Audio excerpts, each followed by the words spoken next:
and I reviewed 155 ICOs in 6 months. Wow. And that was a lot of work, dude, but that was a crazy year. If we think it's a scam, we're going to tell everyone it's a scam. From what I remember, there was like 3 definite scams. And I would be like laughing on the video, just like, guys, this is a fucking scam. Please don't buy this ICO. And then they would try to ask for their money back, and the dude was just like, man, we told you, like, we signed it. And yeah, it was funny. A lot of people trying to scramble to make money and grifters everywhere. GM, everyone. Welcome to Flywheel, your number one source for everything Frax, DeFi, and everything in between. If you want to know what's going on in the world on chain, well, you've come to the right place. This is DeFi Dave, here with capital K, and we're here to help you harness the power of the Flywheel. And this time around, we go to the cultural part of the Flywheel with the pickle himself, LOLDeFi, on the pod. We get into his entire story. We get into his thought process. We get into, all the different stories. We get into a lot here. A lot of stories, a lot of funny stories, a lot of deep stories, and a lot of great actionable advice. Like, this was a really good pod. Kit, what are your thoughts on this one? I was just telling Dave that, the audience also knows I don't normally engage in these more vibey episodes, but I was just drawn into this conversation, and the creativity, the character, it was a joy to listen to. I would definitely pick this up, maybe even save this for like a nice weekend, just chill and just put this on and just vibe. Like, this is a good listen to vibe. Yeah. No notes needed. No notes needed. I'm really excited to see who Anon come out. I'm really excited for his new project that he mentioned in the pod, but we'll save that for the pod. You got to listen to it first.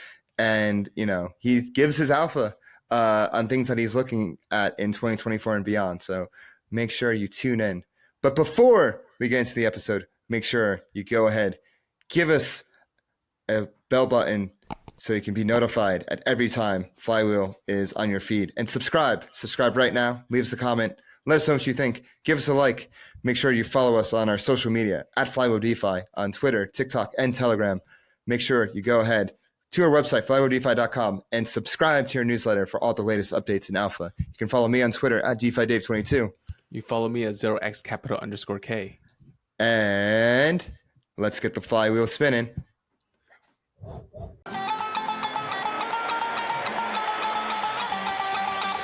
ਦੇ ਦਿਲ ਪਰਦੇਸੀ ਨੂੰ ਤੈਨੂੰ ਨਿਤਦਾਰ ਹੋਣਾ ਪੈ ਜਾਊਗਾ ਨਾਲ ਰੰਜੇਠੇ ਜੋਗੀ ਦੇ ਤੈਨੂੰ ਜੋਗਣ ਹੋਣਾ ਪੈ ਜਾਊਗਾ ਜੇ ਇਸ਼ਕ ਦੇ ਅਲਿਆ ਜ਼ਖਮਾਂ ਦੇ ਖੁਦ ਹੱਸ ਕੇ ਮੂੰਹ ਸੀ ਲਾਂਗੀ ਜੇ ਯਾਰ ਮੇਰਾ ਮੈਨੂੰ ਜ਼ਹਿਰ ਦੇਵੇ ਮੈਂ ਘਟ ਘਟ ਕਰਕੇ ਪੀ ਲਾਂਗੀ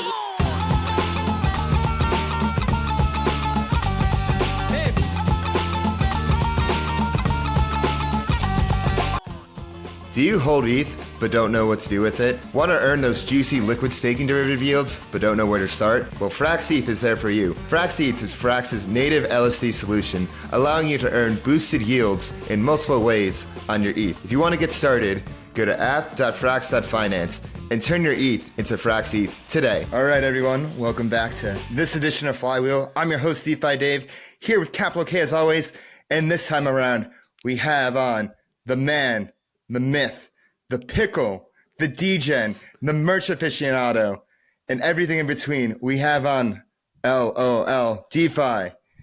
LOLDeFi or LOLDeFi. How's it going? I'm good, bro. I'm good. I've recently had people calling me laugh out loud decentralized finance. It's like that's how they call me. That's my full name. Yeah, like my full name is Decentralized Finance David. Like that was a trend for like the summer into the fall about the conference. Like it's like Decentralized Finance David. I'm like, what's good? I love it. I love it. Yeah, I guess since the new cycle is coming up, like institutions are entering, we have to use our full names now. Yeah, it's also in the deep air, you can't help but get long everywhere. So you got to elongate your names too. Long the names too. Got to long the names too. But yeah, I'm really excited for this interview coming up. Like, I'm repping the OG DeFi Summer merch, DeFi Dre. Aye. And then also, I got the sushi rug right here. Oh, hell yeah. Dude, you know what's wild is I don't even have one. You don't have one? Dude, before we like had them properly made, we had these shitty sample versions. And it's like not the same material, and it kind of like It's really feels nice. rough. It's really comfortable. Like I wake up every morning, put my feet on the rug, start my day. I love But that. I love that. I remember love that. it took I can't imagine the supply chain issues with this because it took a while for me to get. I'm like, where's the rug? So we actually had a major issue where the initial fulfillment partner that we had lost like half of the stock. And it's not like a few t-shirts laying around, dude. It's like big fucking tubes of rugs. I'm like, how the fuck did you lose? How do you lose some rugs? It was like you got rugged out of your rugs. Yeah, I know. People are still mad at me. They think it was like a fucking social experiment or an art piece. But like I was actually rugging people. I still today, people still hit me up like, yo, I bought a rug off you 2 years ago, dude. I'm like, yeah, we had some problems with that. So we ended up having to produce like 40 more rugs, which was below the minimum order from the factory. We just had to beg them and explain, and they ended up doing it. So about half the orders that we fulfilled ended up being like 3 months late or longer, actually, in some cases. So, okay. But yeah, we got there. We got there. But hey, finish the job. But that would have been a sick product. If you're like, bro, I bought a rug. And then your reply would be like, that's exactly what you got. You got rugged. Yeah, you got a rug. Some people are convinced that was what it was, but it's like, I didn't mean it to be like that, you know? That's too good. No, for sure. But before we get into that era, the DeFi merch era, I want to go before you're in crypto, you're in fashion.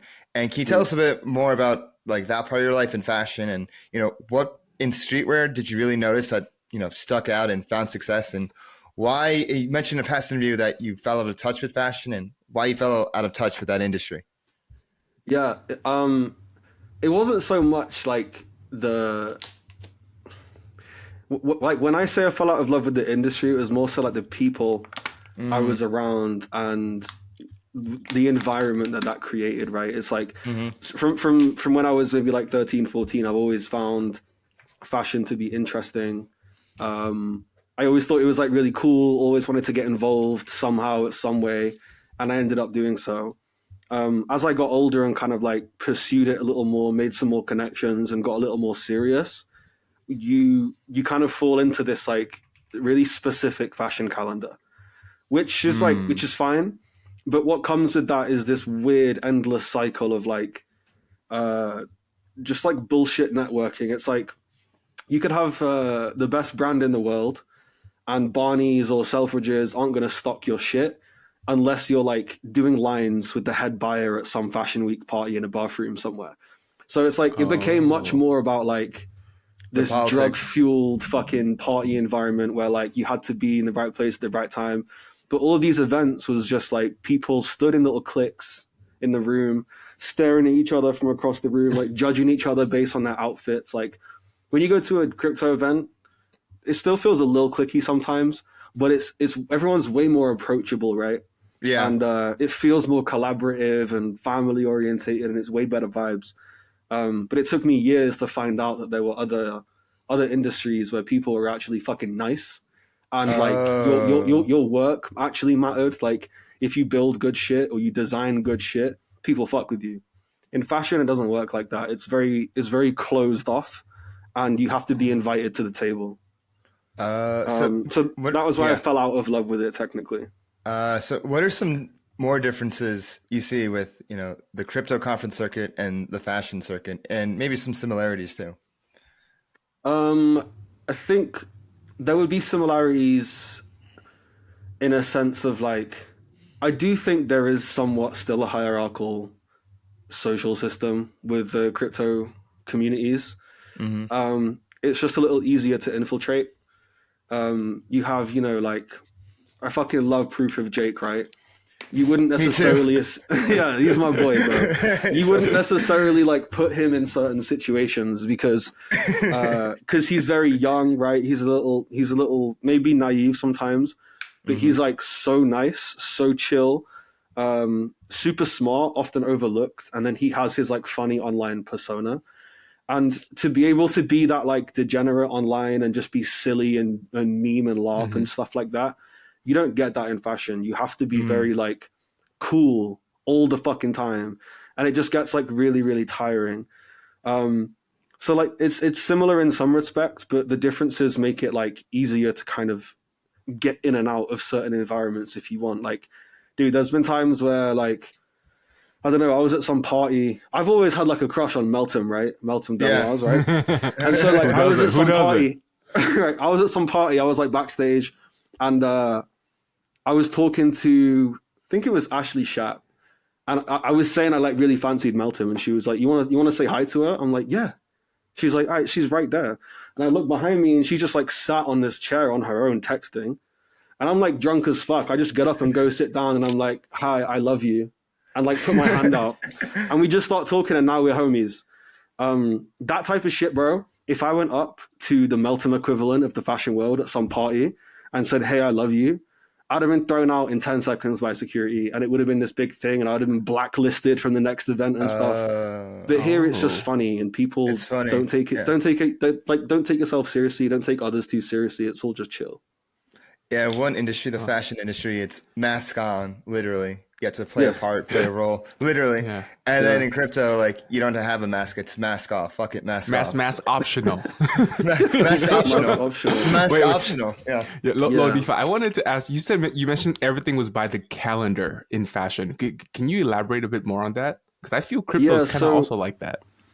Yeah, so in fashion, there's basically twice a year, every year, you have Fashion Week.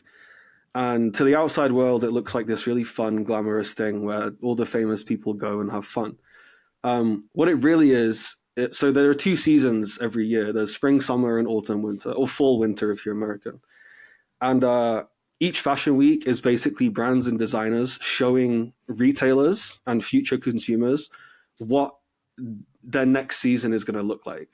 So when you go to a Fashion Week in spring, summer, and it's 2023, you're seeing what's going to release in spring, summer 2024. And the idea from the brand's perspective and designer's perspective is that you meet with stores. Stores look at your future collection and say like, okay, we'll buy some of this, we'll buy some of that. They buy it wholesale. They place their orders. You then manufacture the stuff and deliver it by a certain date, and it goes on sale in 12 months' time. So for 5-6 years that I was in that industry, I did a bunch of things in that space. One of the things I did was I co-founded a menswear store, streetwear store, based here in London. We did a lot of like international pop-ups. And so for like 5 or 6 years of doing that, I would be at Fashion Week twice a year at every Fashion Week. So twice a year, there'd be a London one, Paris one, Milan, and New York. And there are other ones now, but aren't considered major. So like Toronto has one, Dubai has one, some other cities do, but they're not a part of like the official Fashion Week council. They're just like, you know, people want to be a part of it and they want a reason to throw events, and brands that are based out there want to have somewhere to showcase their shit. And it just became very fucking tiring, dude. It was like, it looks all fun and glamorous from the outside, but the reality is you're up at 6 a.m., you're at fucking fashion houses and trade shows from 8 a.m. till 8 p.m. You go for a dinner somewhere, then you go to a party to network. You're out doing coke until 3-4 in the morning. Then you go home, sleep 2 hours, wake up the next day, do the same shit again for like 4 days in a row. And it's just fucking draining. And unless you have really big budgets and you're happy to take losses, and then you have creative ways to make money on the stuff you don't sell, like with sales or whatever, if you're like a small store like we are, you don't really make that much money. And brands aren't super excited to get in your store because you're not Selfridges. You're not going to place big order numbers. So you've got to find these niche brands that want to have a cool factor instead of going super mainstream as quick as possible. But the more brands that were being born into the world, the more it became a business opportunity, not a passion. So it just became more and more difficult. I also had a really fucking stupid partner who was older than me, wouldn't listen to me, and I had the best ideas because I'm a fucking genius, and he just wouldn't he just like wouldn't pay attention. And we ended up going our separate ways, and I started working for some other brands and stuff like that. But yeah, it was it's a tricky environment to stay full time. Yeah, 5-6 years in those trenches, that's intense. Yeah, dude, that's a lot of coke. I'm just kidding. That's a lot of oh man, that's too funny. So when did you make the switch from working in fashion to working in crypto? Because you had quite the career in crypto, from like being an ICO reviewer to working at crypto.com and other things. Like, when did that switch happen? Summer 2017. Let's go. Yeah, I had left 2017 the class. store I was working with for a while.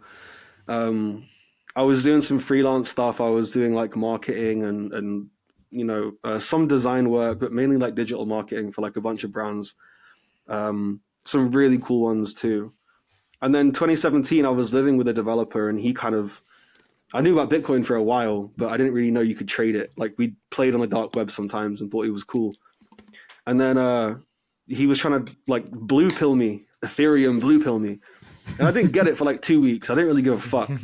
And then just like one day, something just fucking snapped, and I was like, okay, like I something clicked. I thought it was the coolest thing in the world, and I was like, I'd always been a bit of a nerd at heart. Like I was always a gamer. I always like would like read about like techie things.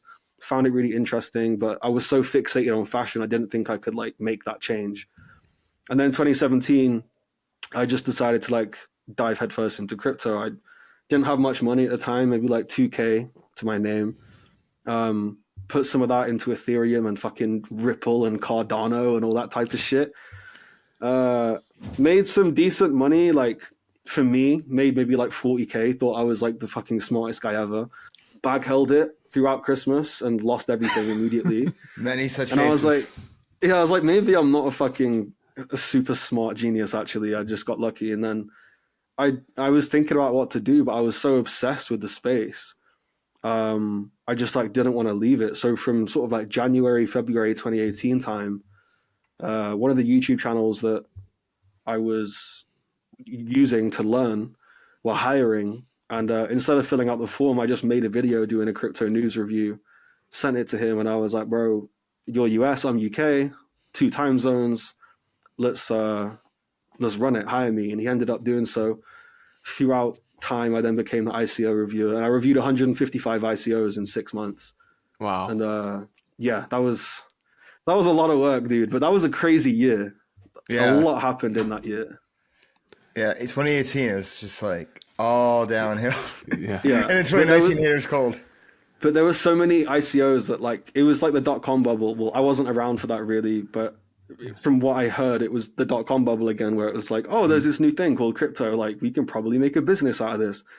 And it was funny because, yeah, Dentacoin. I reviewed Dentacoin. I remember actually like the guy who ran the YouTube channel, he would say to these ICOs like, yo, we don't shill. So he's going to review it. He's going to look at the site, tokenomics, your marketing, like analyze your team, blah, blah, blah. If we think it's a scam, we're going to tell everyone it's a scam. You have to be cool with that, right? They were like, yeah, cool, no problem.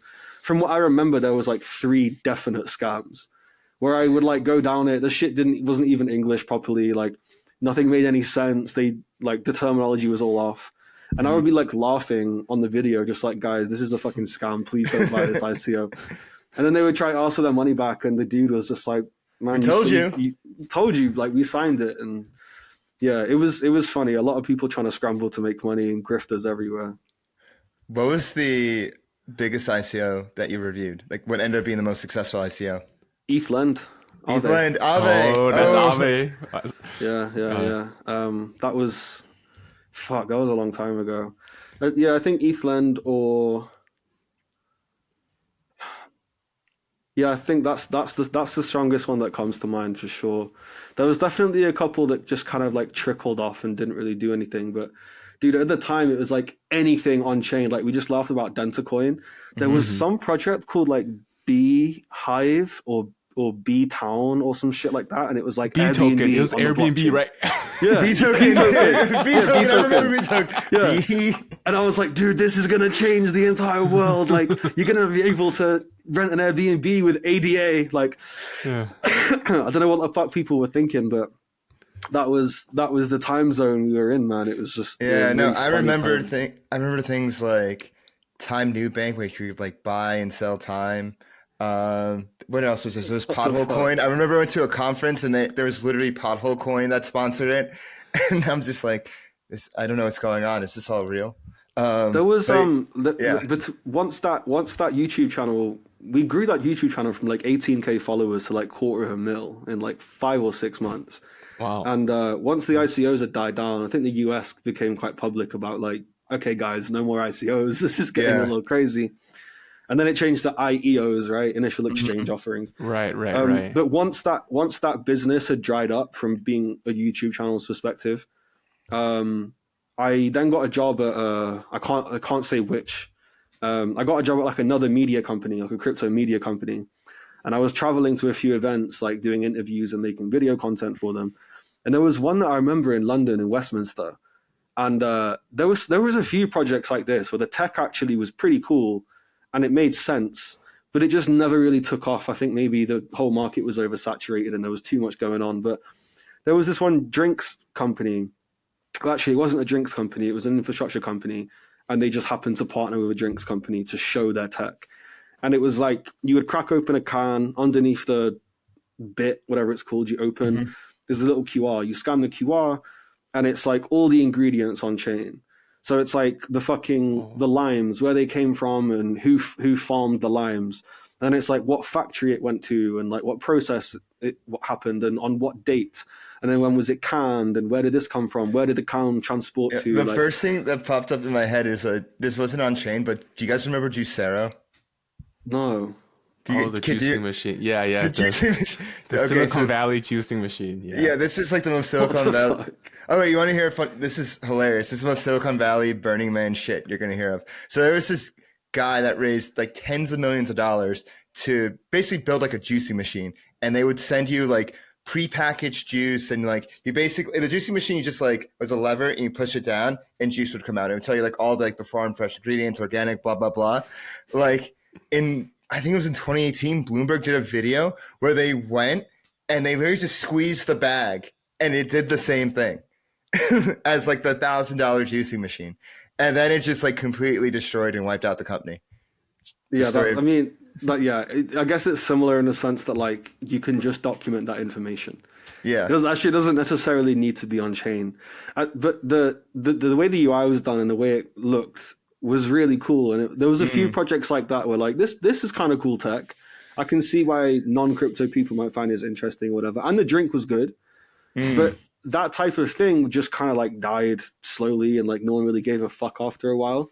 So there's I don't know. I think it was just a weird time where people were just throwing shit at the wall, seeing what stuck. There was a few people like me there that I was so into the industry but didn't know what to do.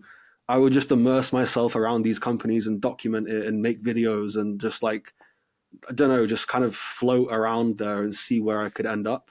And I kind of did that for a couple of years. And then I got quite literally a call from crypto.com where I guess I'd like made enough content and they liked it and I could speak well and I was British. They wanted to hire someone from the UK. Literally got a message on Telegram.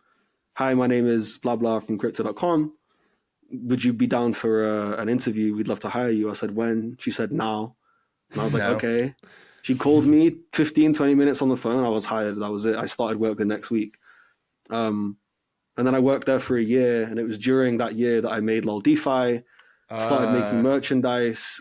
Did very, very well in DeFi summer, thanks to a friend of mine that I won't name, who also worked at the company. He kind of held my hand through that DeFi educational process. And, what was your DeFi summer like? Yeah, let's hone in on that because me and Kid are also class of 2017, and we're also veterans of DeFi summer. What was your DeFi summer like? Like, when were you first farming? Yeah, I was like farming Wi-Fi.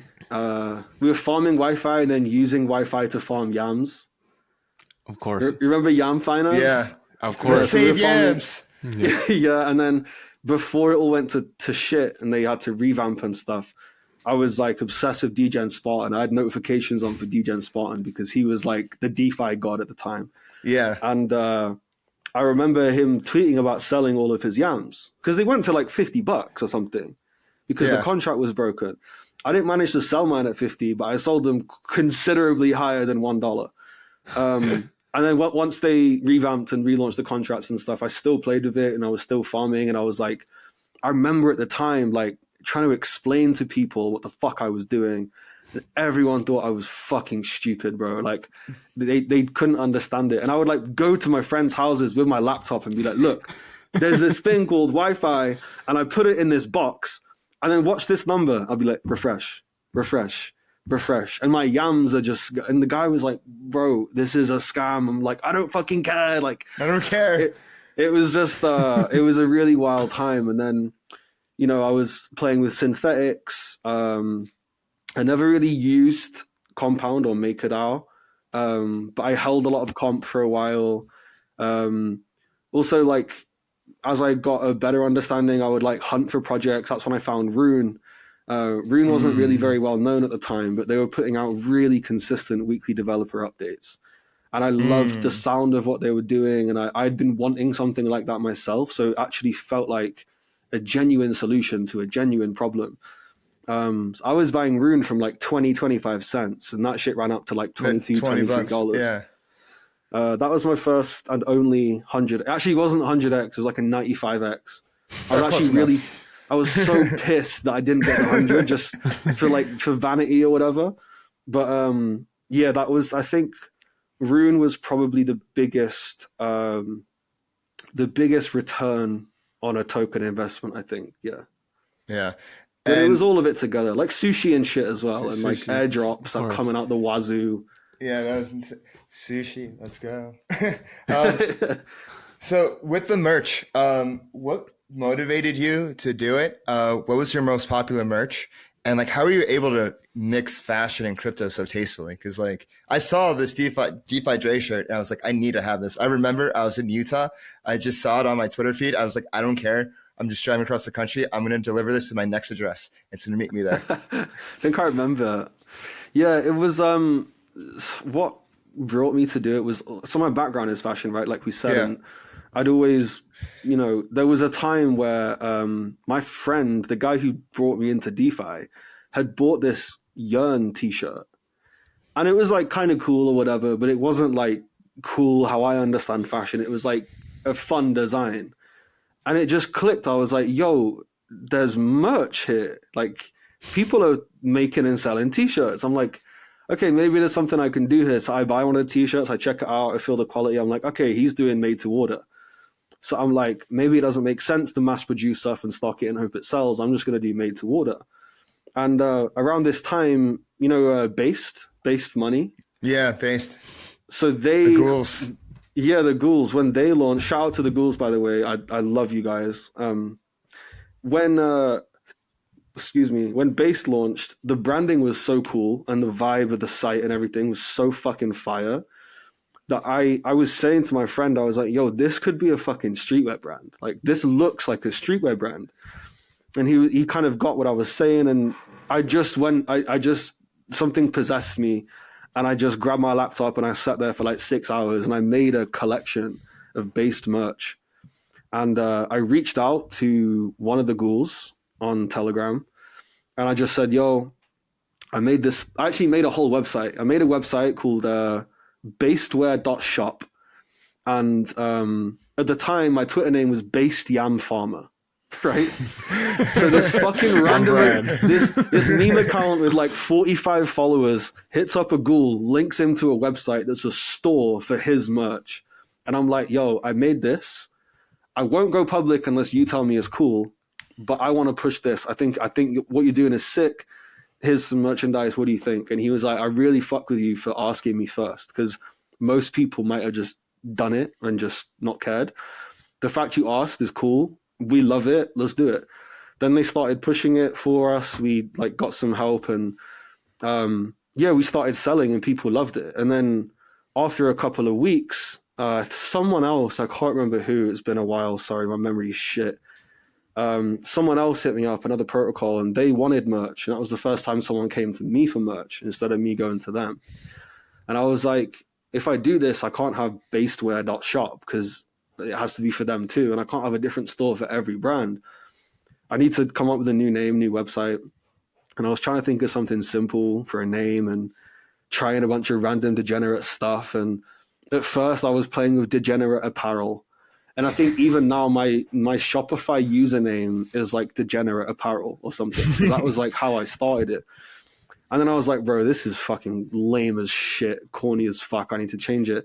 And just by chance, I'm like, DeFi, lol, DeFi. And I just like checked Twitter and LOLDeFi is free. And I'm like, all right, fuck it. LOLDeFi, it's short, easy, people get it.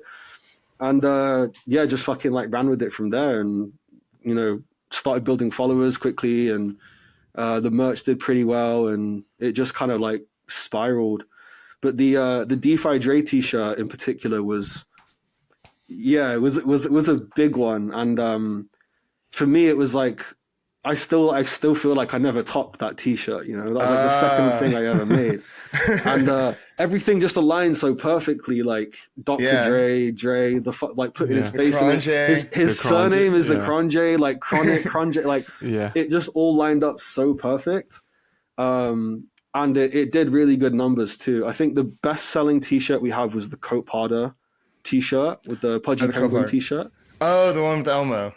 Yeah, Elmo's Pudgy is on there. And then aside from that and the DeFi Dre t-shirt, the sushi collection, like the entire sushi collection went nuts. Like people loved that. We did like the vintage Apple aesthetic, where it kind of looked like 80s Apple merch, but instead of Apple, it was sushi. And we took the rainbow Apple logo, but had the sushi logo with it. And then we modernized some as well. And that was the first time we did things like mugs and towels and cushions and rugs. Like real merchandising. Yeah, like a bunch of different stuff, and that shit flew. Yeah, that was how I knew, like, okay, we're doing something cool now.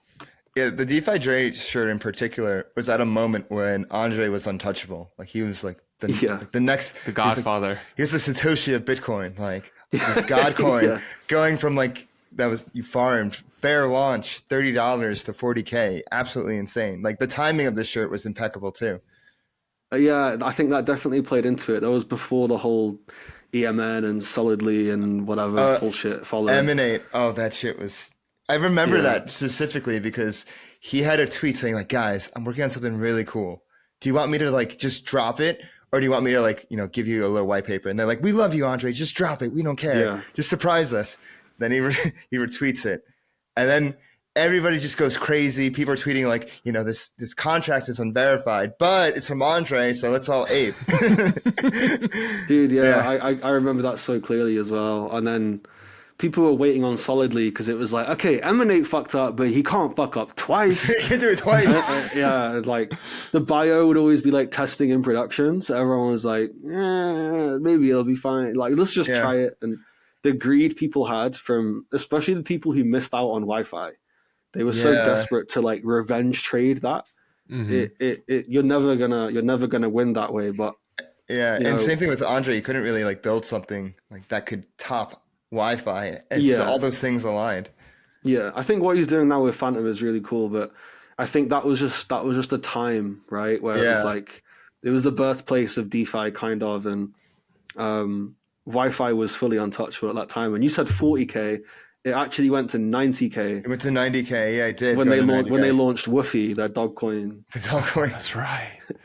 I think for like 20 minutes, that shit was 90K a token.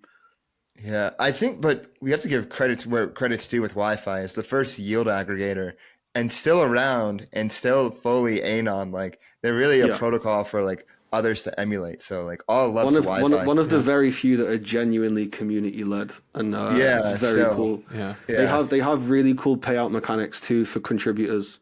Like you are absolutely but with no fault paid out proportional to your contribution to the project, and not a lot of I don't think any other protocols can operate like that. So they're a really good benchmark of how to stay anon in the space and not have like a specific leader or whatever. Very cool. Yeah. And also with the Solidly fiasco, like, you know, didn't do so well, and you know, Andre went back to being to Phantom, but the Solidly forks became a huge part of his legacy. Like every chain has a Solidly fork. Like Frax is always working with the Solidly fork here and there, and like everyone is like a little tweak of the original code. So like his legacy still, you know, is carried on cool, there. Man. That's cool. Yeah. So okay. Well, I guess we're going to go through the timeline. So, all right, DeFi summer's over, and then 2021. What was your 2021 to 2023 like? Like that whole, like, the bull market, traveling, and then, like, FTX happened, now it's the bear market. Like, what was the past 2 years been like for you? So, 2021, trying to think about how to say this. 2021, I got very lucky. I was helping a project that when launched, I had no tokens. Sorry, I had no vest on my tokens. The token did very well. I got very lucky and managed to sell without being too reckless for other investors. So that paired with like my previous earnings of like doing things in DeFi and farming and then kind of just flipping everything into NFTs, like playing with apes and punks and fucking doodles. And I always forget to mention Artifact and the CloneX NFT collection. Oh. I always forget to mention that, but I did very, very well on that. And Zaptio, one of the founders, I've actually known him for like fucking 10 years. He was based here in London. I think he lives in Miami now. He was based here in London for a very long time, and he was always doing custom sneakers. And for a while, when I was in the fashion world, I was doing marketing for him, helping him get on blogs and magazines and stuff like that, like PR work. So when he said he was making an NFT thing, I was just like, really, bro? Like, the sneakers are going so well. You had celebrities wearing them. Like, he's been on that shit for a decade, bro. And so when he went to do the NFT thing, I'm like, okay, this guy's just trying to capitalize. He wants to make money, blah, blah, blah. A year later, boom, Nike acquire it. A year after that, I've got like 8 pairs of his sneakers in my house with his Artifact Nike collaboration. Like, so to see what they did is absolutely incredible. I think he's my friend, so I'll say this to his face. I can say it here. I think the clothing needs a lot of work. The sneakers are mostly dope. I think there's a couple pairs that are just not my personal taste, but the fact that they've done what they've done and they did it with someone as fucking impactful as Nike is absolutely fucking ballistic.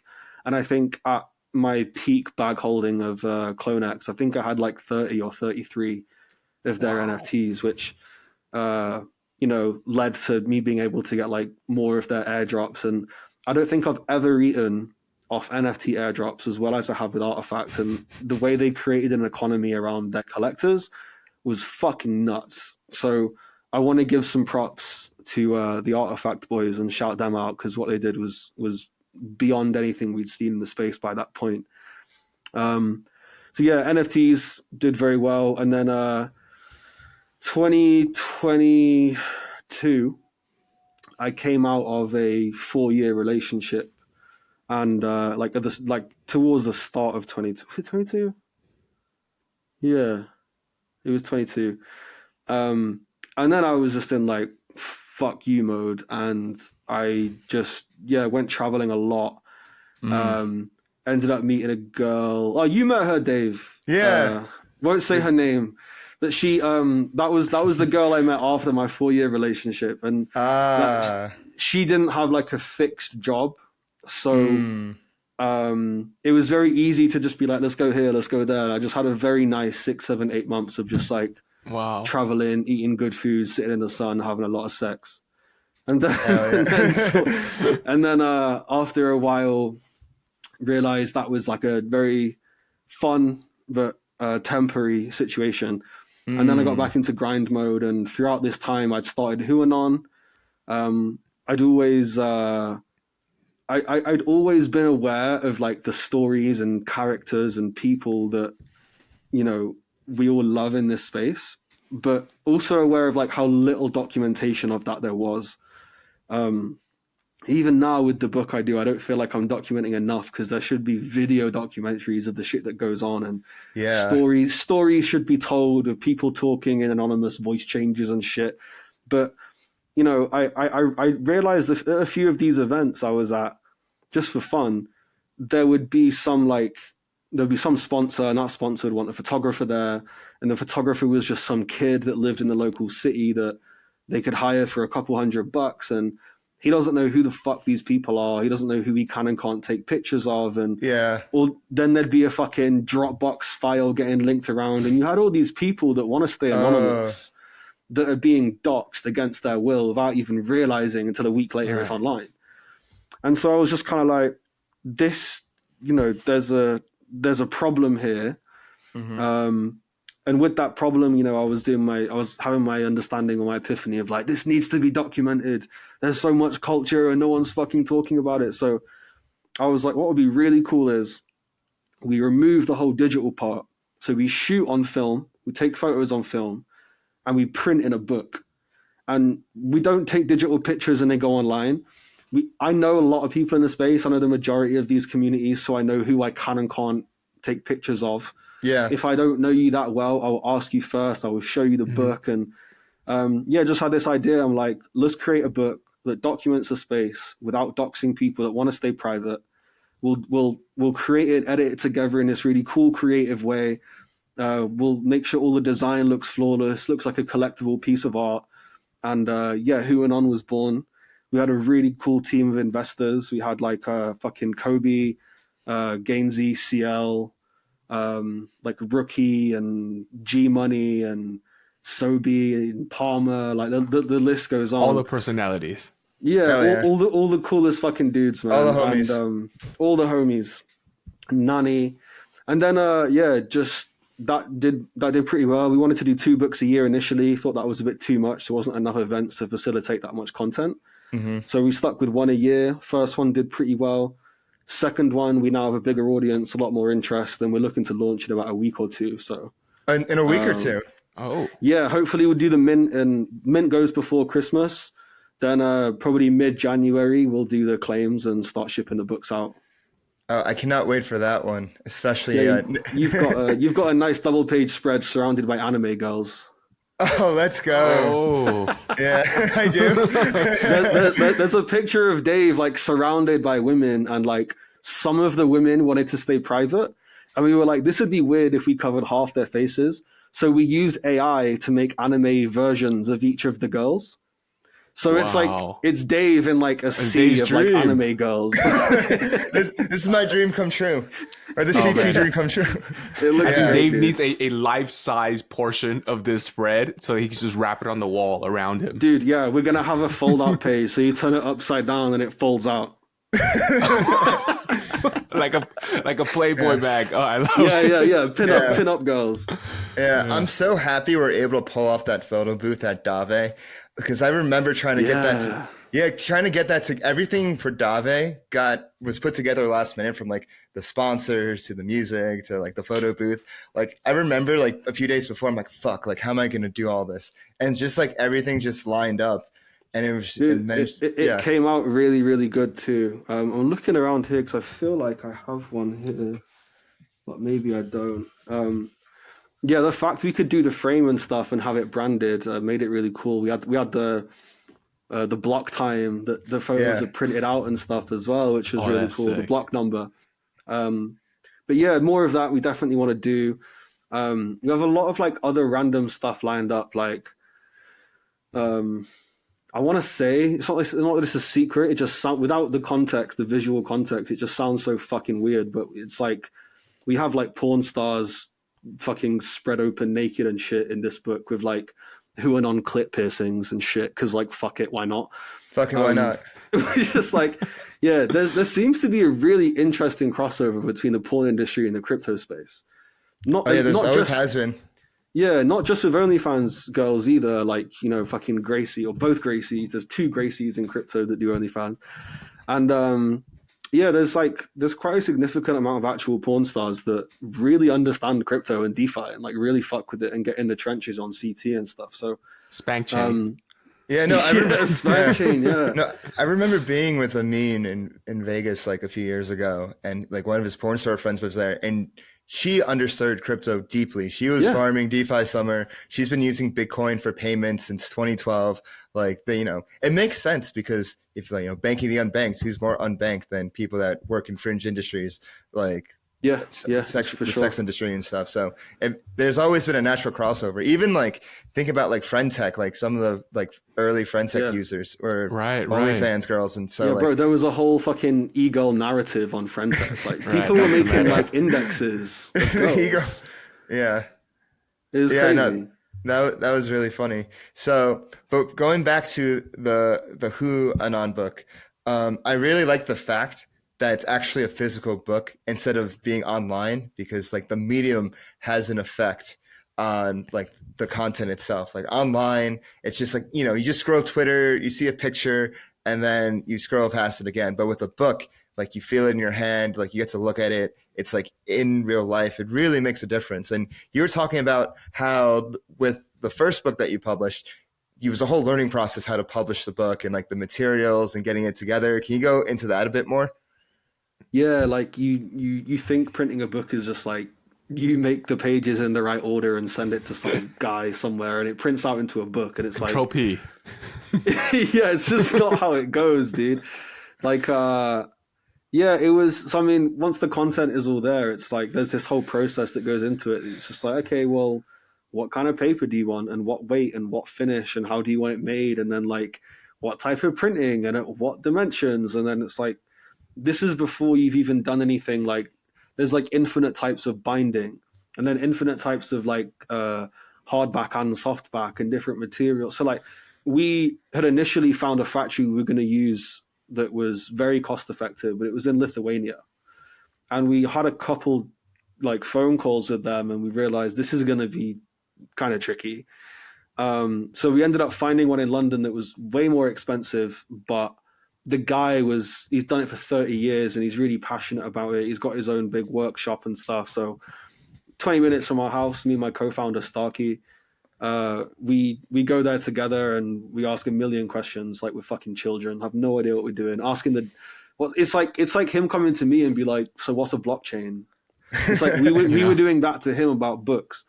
And we did that a few times and he was just super helpful and was really excited by it and had never done anything to do with crypto or NFTs before, but his son sort of knew about it. So this was for him a cool way to bond with his son because he was like, yo, these guys came in today. They want to do an NFT related book. And yeah, it just became this cool thing. And we actually ended up, he was like, you know what? In about 10 months time, there's a book awards coming up. And we were like, what is it? And he was like, it's the British Book Awards. It's the biggest awards ceremony in the UK for book publishers. And this is really cool. I've done this for 30 years, never seen anything like it. If you're happy for me to submit it, I'll submit it. And we were like, fuck yeah, do it. Let's do it. We found out about 3 months ago, we found out we were accepted into like a discussion process. And about a month or 2 months ago, we found out we made it to the final 5 books. Oh, nice. And so January next month is the ceremony, which we go to in a fucking suit and tie and shit. And there's a chance that Huanon, this fucking degenerate NFT book made to capture these anonymous personalities that don't exist in the real world, is going to win like a historic book award. And this shit would never have happened if like we didn't just say this might be a cool idea and just go for it. So are you gonna wear the mask? What mask are you wearing? That was my first question. Yeah. Which mask? Is it a custom mask? black tie affair mask? I've got like 6 or 7 masks now. I need to figure out which one to wear for which events, but I've got like a plain black one. So if I'm wearing a suit, I'm just gonna go all black, I reckon.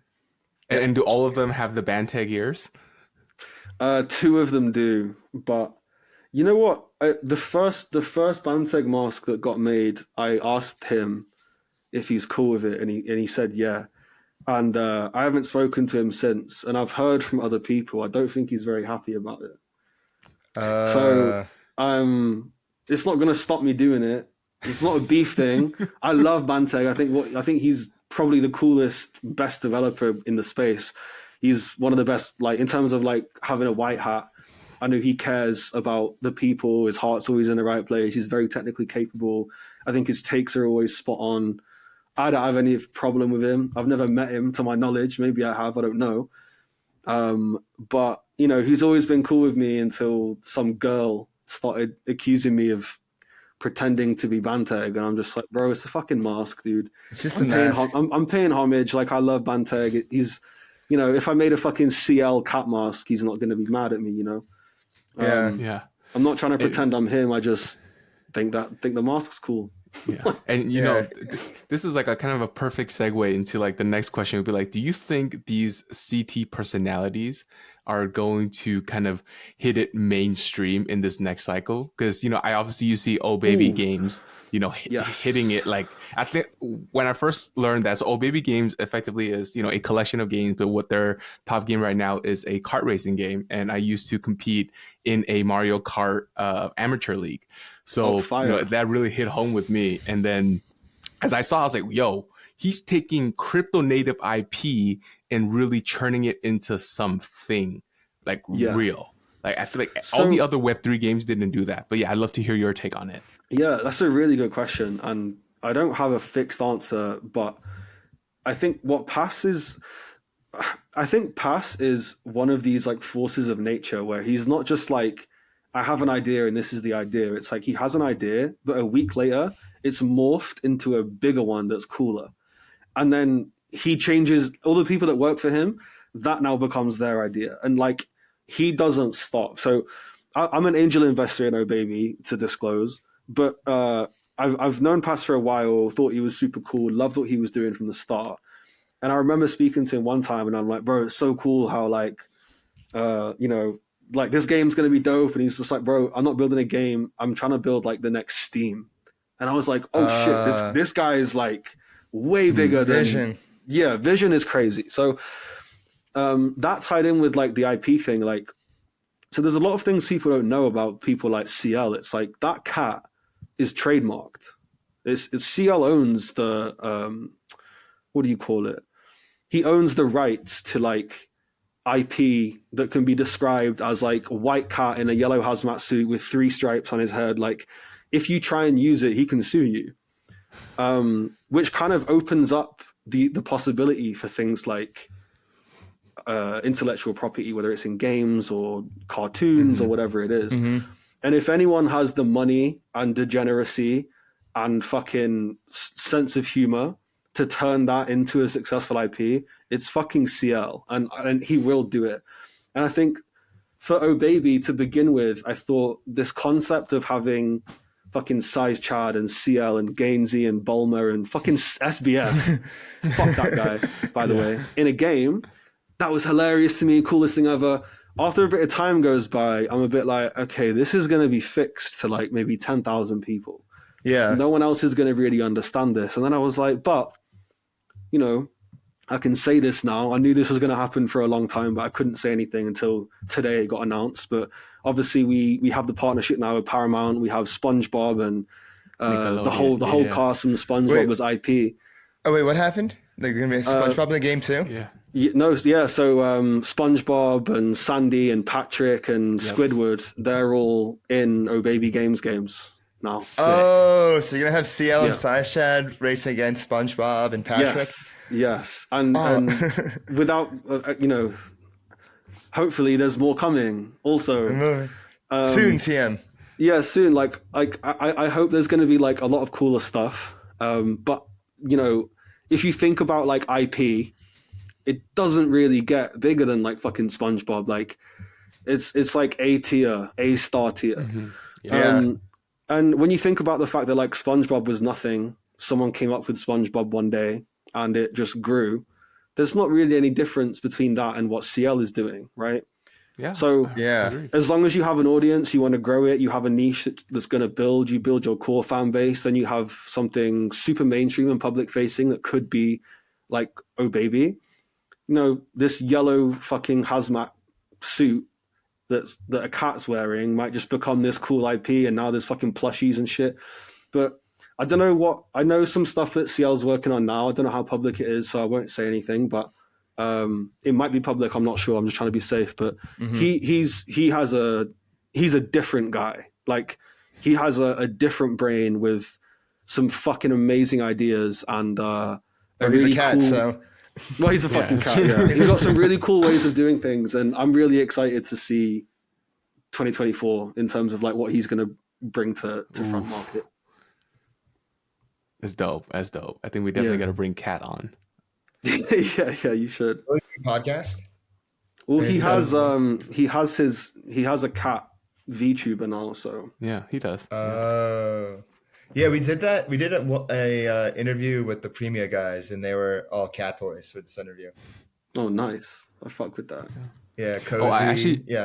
I wanted to make one comment about Huanon first. Is like, you know, we work and live in such a digital environment now. Like literally our money is just zeros and ones on the screen. And now you juxtapose all of that with all of the culture that is also intangible, but then you manifest it into something physical and so like timeless, like a book. Yeah. You know, like I think that whole juxtaposition of all of these elements together just makes it such the perfect form factor. And you also Appreciate you, mentioned that man. you shoot it in like physical film as well too, right? I Yeah, think that's nothing just like, digital.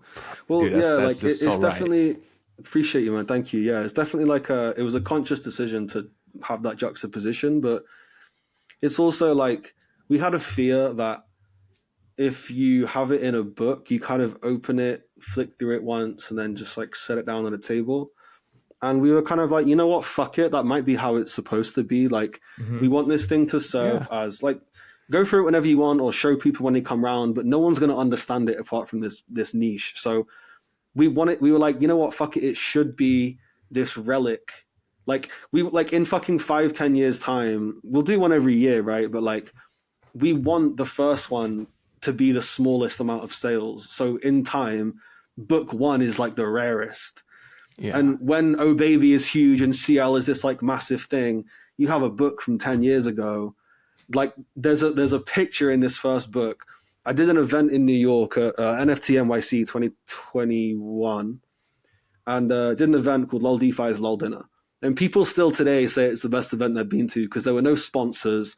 There's no like branded content being shoved in anyone's throat. It was like 55 of the coolest people on CT in a room having dinner, getting drunk, and it was chill. And we had fucking Zor and shit in the bathroom doing ket.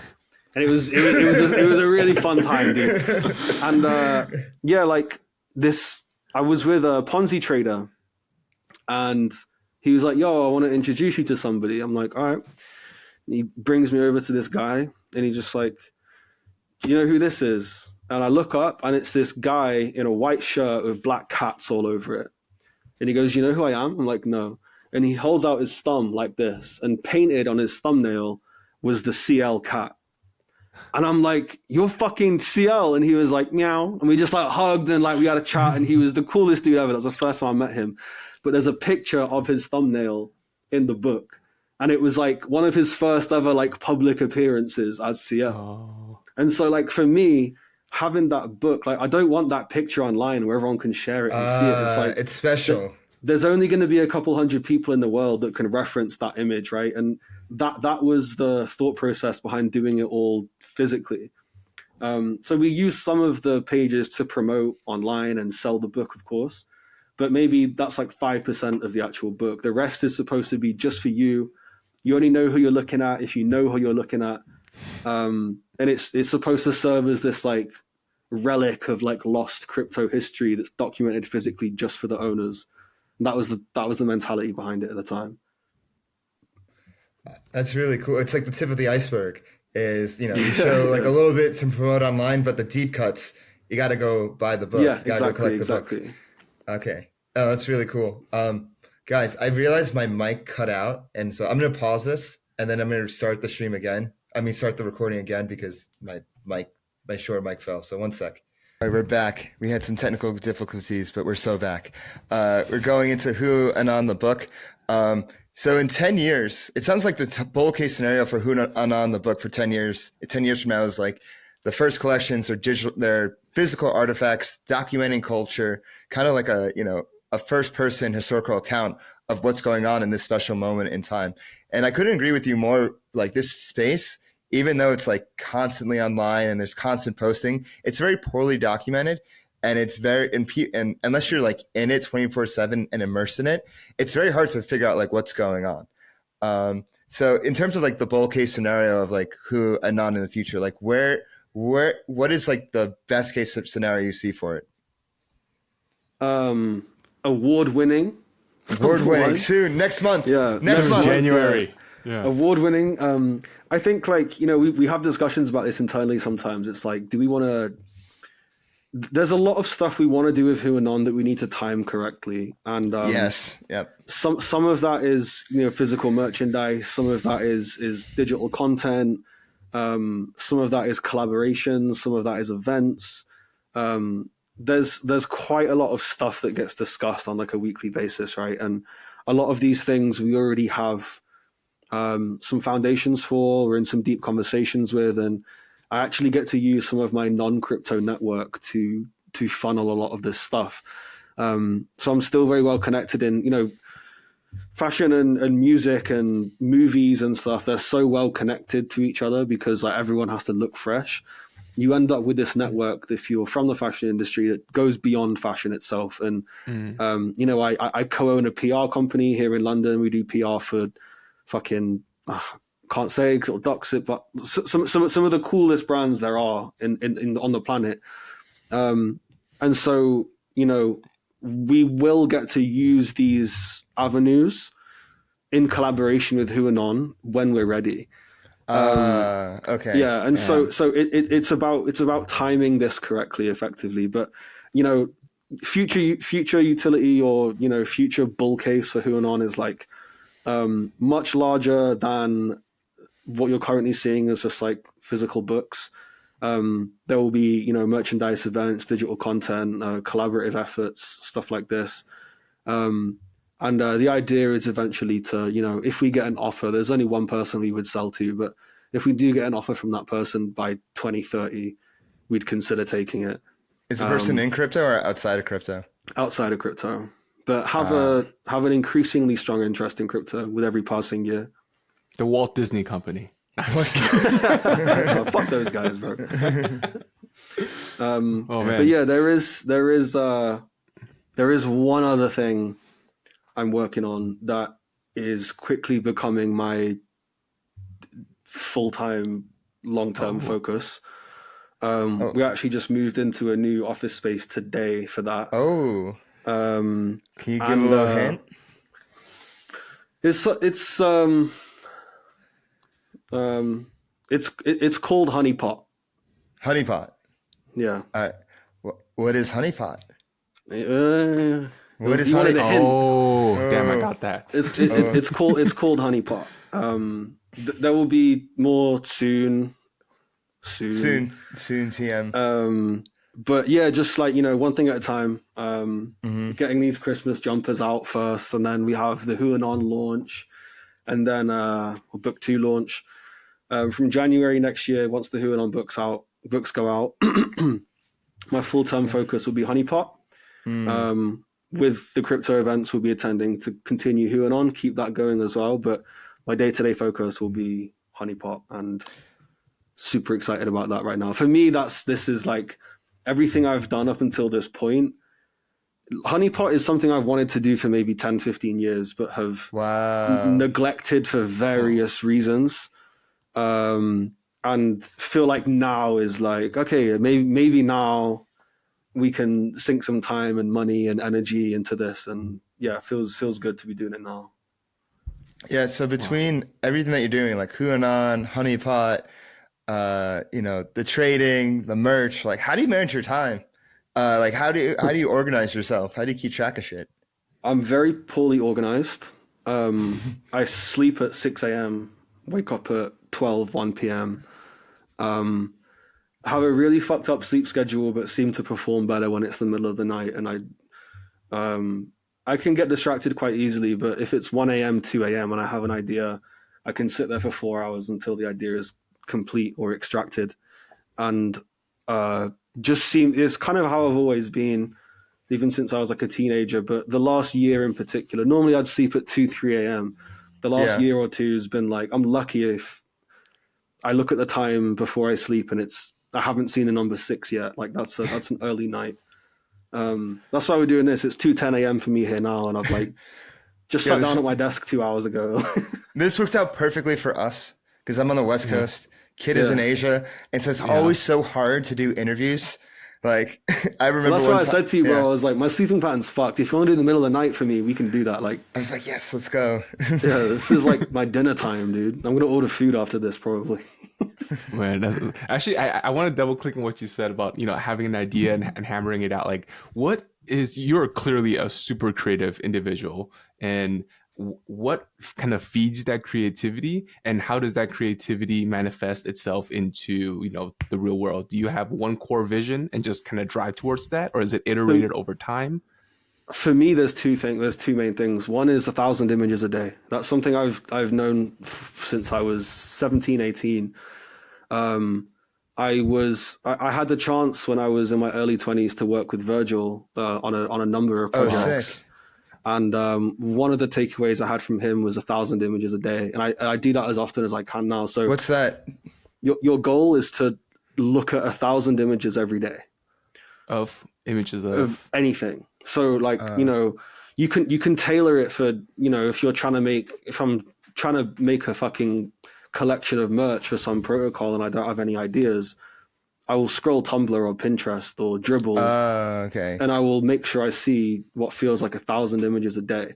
So that's number one. Number two is I learned this also when I was doing marketing for a bunch of brands in my early 20s, is like, actually, my friend actually loaned me a book about this. And it's just like how to be creative and how to be influenced by things. So it goes hand in hand with 1,000 images. If I know I need to make 8 products for this one protocol with this name and this color scheme or these memes or this reference or whatever, that just sits over here in my head. That day, look at 1,000 images over here, and that's it. You don't try and make the links. Like there's some very specific psychology and chemistry as to how the brain works and how the creative part of the brain works, and it's in the downtime. So if you feed it the right stuff and trust it to just bring it to you when you're in the shower or taking a shit, it will happen. And that's always how I've done things.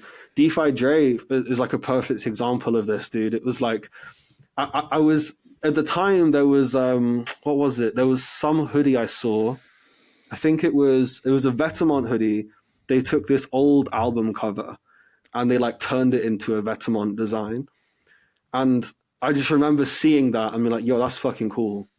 And then from then I did my 1,000 images stuff like I do most days. And then like, I just saw fucking The Chronic, didn't even think about it.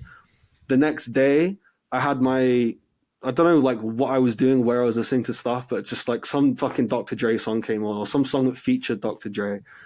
And I just saw the word Dre. And then like later that day I was on Twitter and I just saw Andre's tweet and I'm just like, I didn't think about it.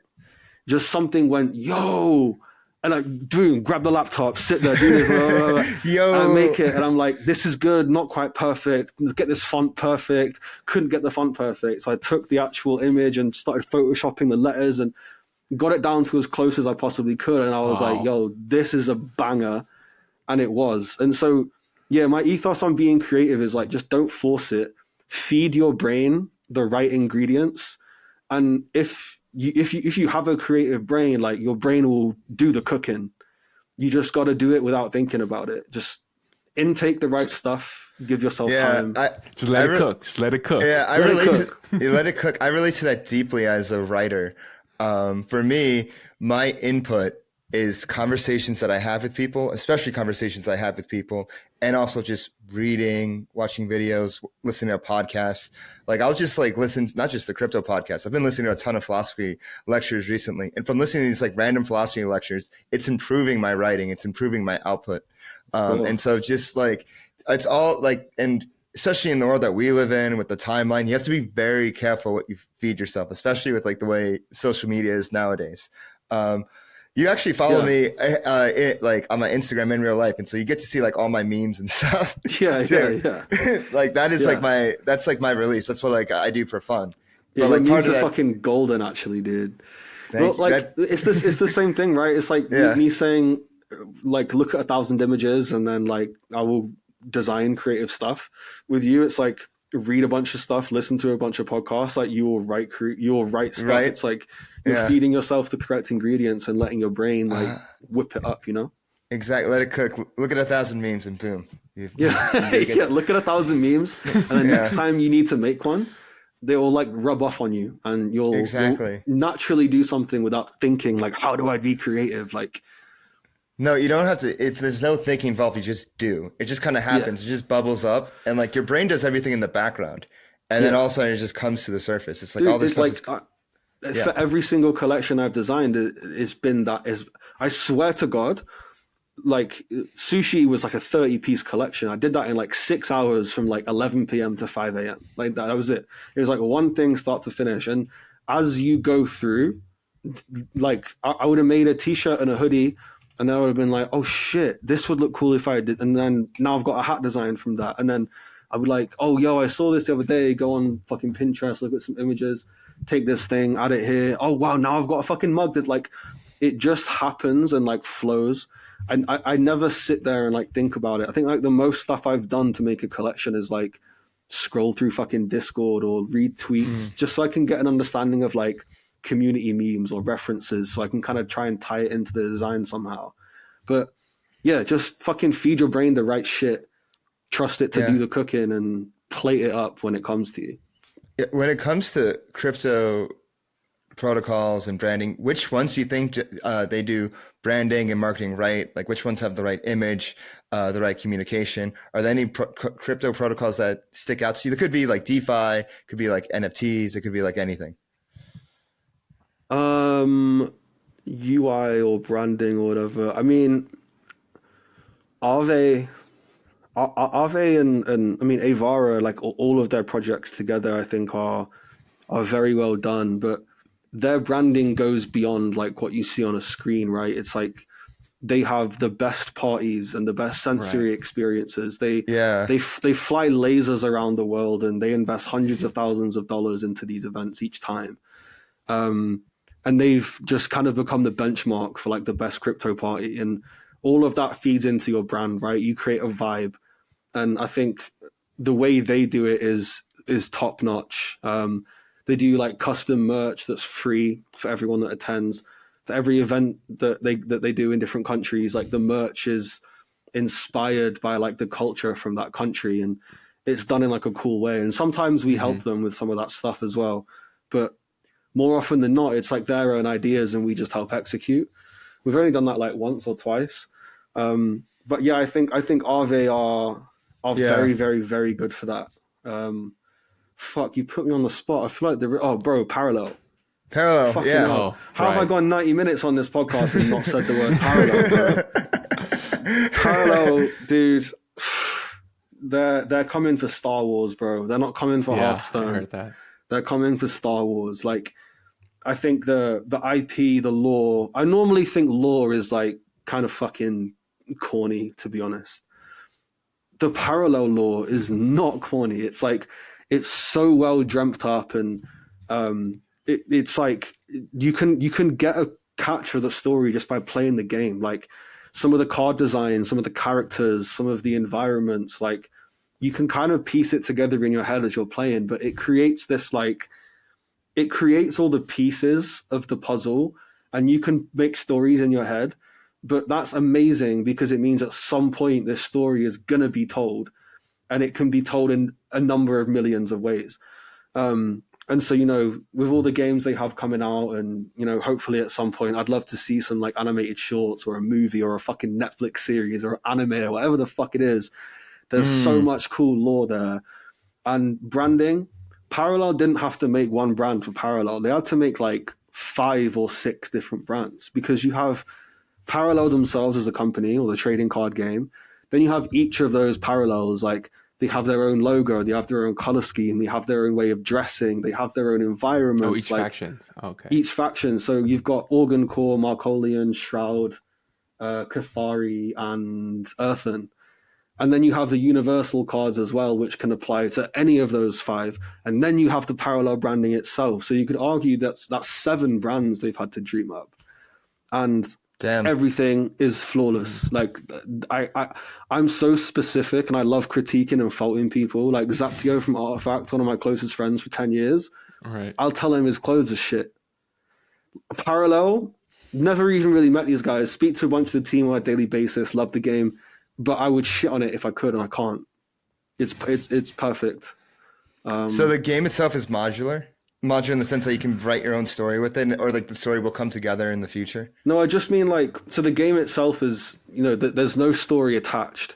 There's no story. Okay. But for well, yet anyway, because it's just a card game. But, you know, they've teased this colony game, AI simulation game that's going to launch next year, which is the first of its kind. There's nothing to compare it to.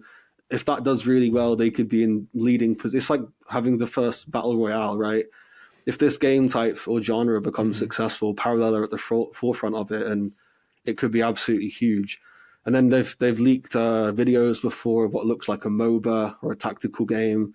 They've leaked, stuff that looks like a third and first person shooter, and there's been echoes on Twitter of like an MMORPG. And like, I think once you have these factions and characters and abilities mapped out, you can make any game from that. It's just a matter of time and funding and stuff. And they have both of those things. So when I say like the story can be told, I mean, whenever they want at any point, they can start to tell a story and it will all make sense and add up together. And for anyone who's involved in it already, it's going to be really fascinating and exciting to watch that unfold. So yeah, 100%. Parallel for me is like, it goes above and beyond in terms of visuals and branding, and all of the artists over there doing the artwork for the cards are phenomenal artists.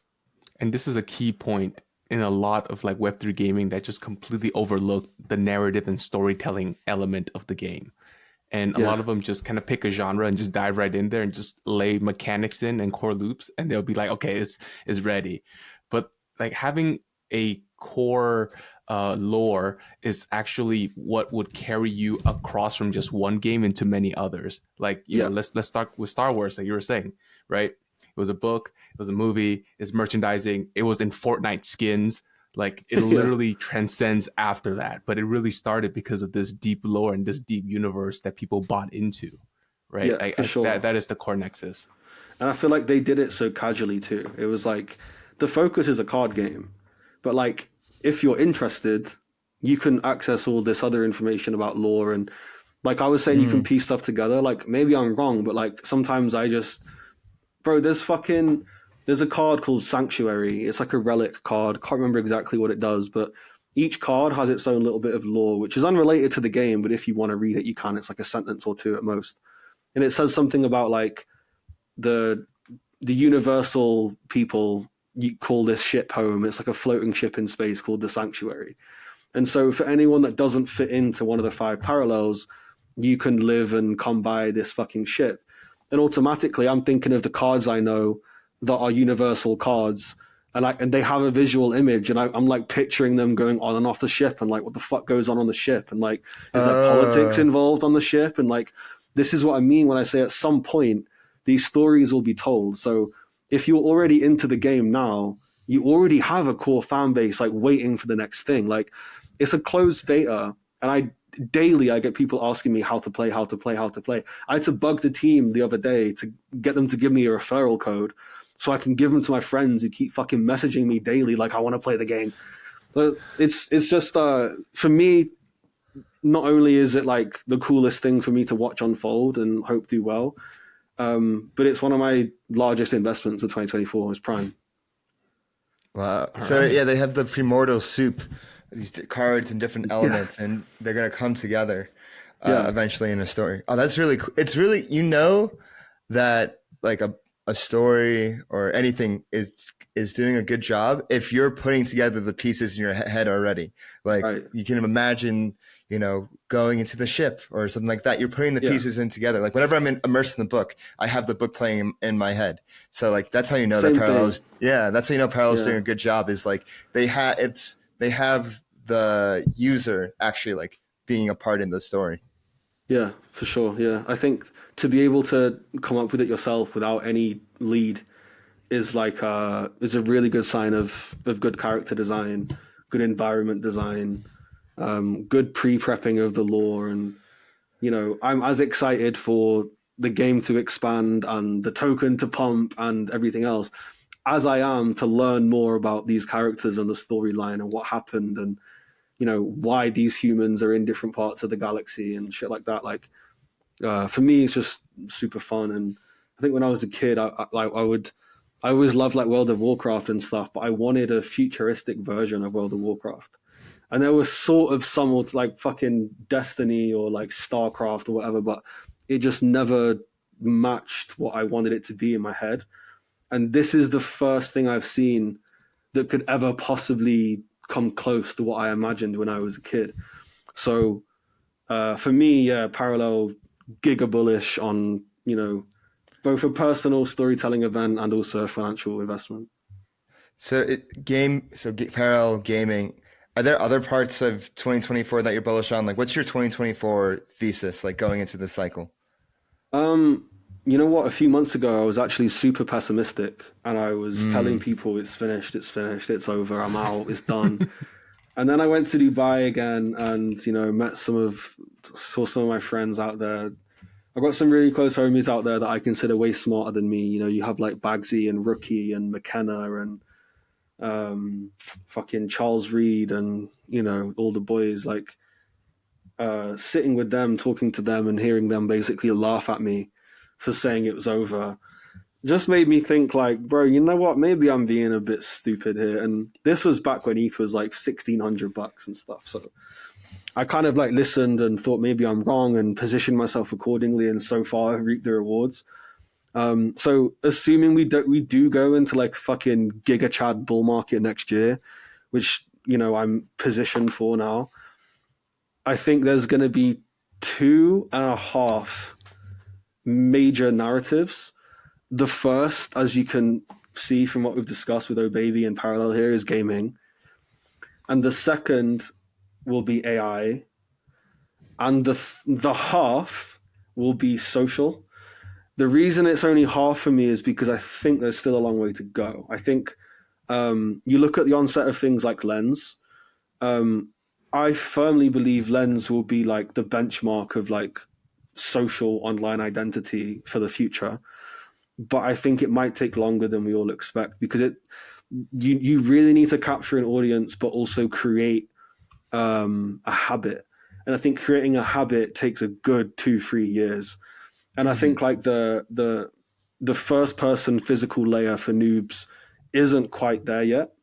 And I think a couple years ago when we were looking at fucking Axie Infinity and Illuvium and stuff like that, or Treeverse, it was all speculation and or Sandbox, Decentraland, you'd get lucky if you found a project that had an MVP. But 9 times out of 10, the MVP was fucking trash. So I think the closest thing we had to like a successful game was Axie, and it ended up just being a fucking child farm, probably labor, to just mint tokens for playing the game, which created a forever downward spiral of sell pressure. So no one ended up actually making money, and then it got hacked, and it was just a fucking nightmare. And so all the speculation around gaming back then was entirely speculation and froth. And I think this year, end of this year, and then 2024, next year, we've got fucking Parallel, there's Obaby Games, we've got new things like Big Time, Illuvium looks good, Treeverse just did another raise. So then there's the Pixelmon Revolution that's been bought out. There's a whole new team that looks like it's going to do really well next year too. So you have this influx of gaming projects that have been building for the last 2 years with a pretty decent runway in many cases. And I think gaming is going to do pretty well as a result of that. AI, obviously, for obvious reasons, I think is kind of in a good position right now. Next year, I think there'll be more application to do so. You're looking at things like Imagine AI. You could argue Prime is still an AI token if you want to speculate, because of their Colony game coming out next year. And then there's like, I don't know, there's been a number of like angel investments I've done that all seem to kind of TGE next year. And my goal for this year was to angel, full spectrum of environments, right? So I managed to cover all bases of like this year and the end of last year, I managed to angel like social projects, AI projects, gaming projects, gambling and casino projects, and fuck it, a vegan fast food project. Vegan fast food. That has nothing Is to it do on with chain? crypto. Bullish the world. No, but vegan food consumption's doing this, bro. So I'm like, okay, fuck it. Yeah, I'm on the West Coast. It's vegan city over here. Yeah. Me doing that vegan investment is like hedging. I'm like, okay, well, if crypto dies, maybe everyone will just turn vegan. Thanks, If crypto BlackRock. dies, AI dies, everyone's gonna go vegan. Yeah. It's funny, like the way you describe gaming in 2021 reminds me of ICOs in 2017. Like not an MVP, a lot of froth, a lot of hype, and then that came and went. But then there was like those few like projects that were real, like ETHLine, which became Aave, and other ones that are now the pillars of DeFi. And you're going to have the gaming projects of the future, whether they're Prime or Treeverse or Illuvium or whoever else, that are going to be the pillars of GameFi in the future. And like, well, Kit, you know gaming better than anyone else because that's like your other job. Yeah. So pre-crypto, I actually used to build Roblox games, and I was the PM and UA for the Roblox publisher that I was working with. no And shit, I also, dude. I also consulted companies like NCSoft as well as Kojima Productions. So I got to work like really balls deep in the gaming space. And then kind of right when I saw Axie, I was like, yo, as much shit as people put on Axie, it truly changed the paradigm, right? It It did. truly made it changed the paradigm of Web3 gaming, and that's laudable. And after that, I was like, yo, is this the opportunity for me to marry kind of like my three loves of gaming, crypto, and like DeFi? And I was like, yo, that's why, I still love stablecoins. That's why I do this thing with Dave on Flywheel and Frax here. But, my secret love in the corner is also with gaming. Yeah, I think actually showed the world it was possible, right? And Correct. Everyone was very shocked to see the size and speed at which that grew. Like, I can remember at the time, like, so I did some work with Yield Guild, so I was always kind of close to like the Axie crew, and I can remember at the time just seeing the numbers, bro. And there was documentaries done in the Philippines on families that, like, dude, there were families playing Axie for 5 hours a day, making more money than their job 8 hours a day. And it was like, obviously it didn't last very long because it was dependent on token prices and volatility and, Sure. the hack. But like, it was just really eye opening, and it was just kind of like, oh shit, maybe this can work. And I think what Parallel do really well is like learn from previous mistakes that they haven't even made. So some of the tokenomics issues that Axie had, they didn't know they had until they arose. Right. I feel like Parallel have already kind of pre-planned for. Like, there's infinite ways to spend your Prime so people aren't incentivized to sell it. In order to actually earn it, you have to have how much Prime you earn is dependent on how many NFT cards you have in your deck and what your win streak is, and if you have this NFT asset or that NFT asset or what rank you are in game. Like, there's so much incentive to play the game for a long time before you get to a point where you earn enough Prime to actually capitalize. And it's only going to be very few amount of people that can eat well off this. Like, some of the people that I'm seeing in the top 10, I think I saw one today. Was it D Dot?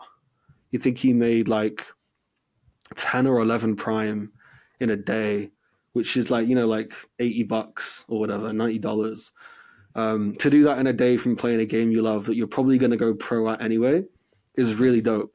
But if you guys hopped on Parallel today and started playing, you'd be lucky to make 0.003 per game. So there's a lot of incentive done in really creative ways that make it harder, or that relieve this persistent sell pressure that we see across many other play-to-earn games.